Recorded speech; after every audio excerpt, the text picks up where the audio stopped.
Hi, my name is Jamel Wright Sr. I am a visual artist here in Atlanta, Georgia, college professor at Clark Atlanta University.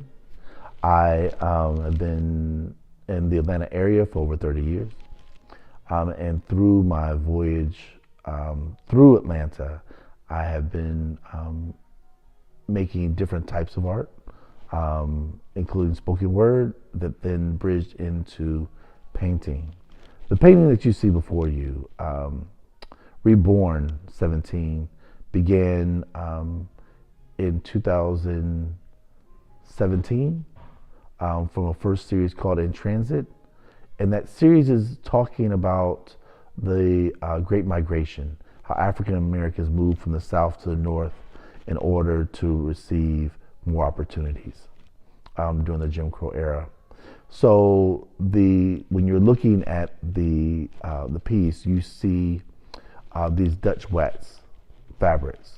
Most of us think of them as African fabrics, but they are Dutch wax. They're made in Holland. And the reason why I was drawn to this was this concept of the great in-between, this idea of something being one thing that we believe it is to something actually being something else, and putting those two things together. So as I begin to sew them together in a pattern that I call sampling, that's not, although it's sewn together and appears as quilting, I call it sampling.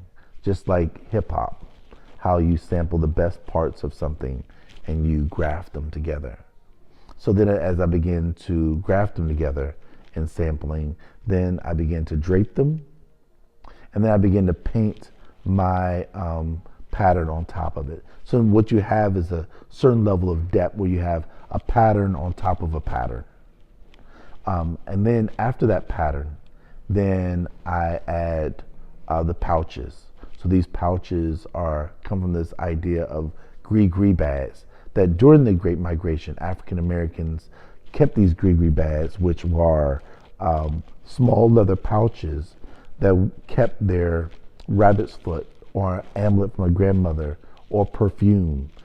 Even in Muddy Waters, in one of his songs, he says, "I got a Johnny Cockaroo, I want to mess with you." So it was a good luck charm that he kept, that they would keep in their pocket. So when they were traveling, that they felt like this would keep them safe or help them charm someone, right?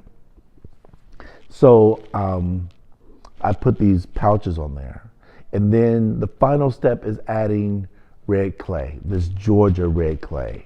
And I feel like the Georgia red clay is really important because of our relationship to the Pangea. So when you take the Pangea and put it all together again, where we find Atlanta, Georgia, we also find Africa, right? We find Ghana and Nigeria, the same places where you find red clay here in the United States.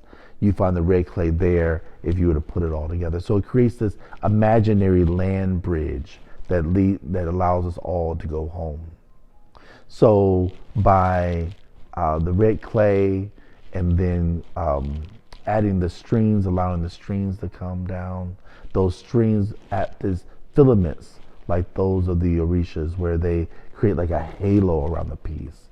So basically what I'm constructing is like a power item, like this idea of good luck charm on your wall that is imbued with good energy, joy, happiness, so that every time it's in your space, you feel wonderful and joyous. I hope that you enjoyed the piece as much as I enjoyed making it. Have a wonderful day.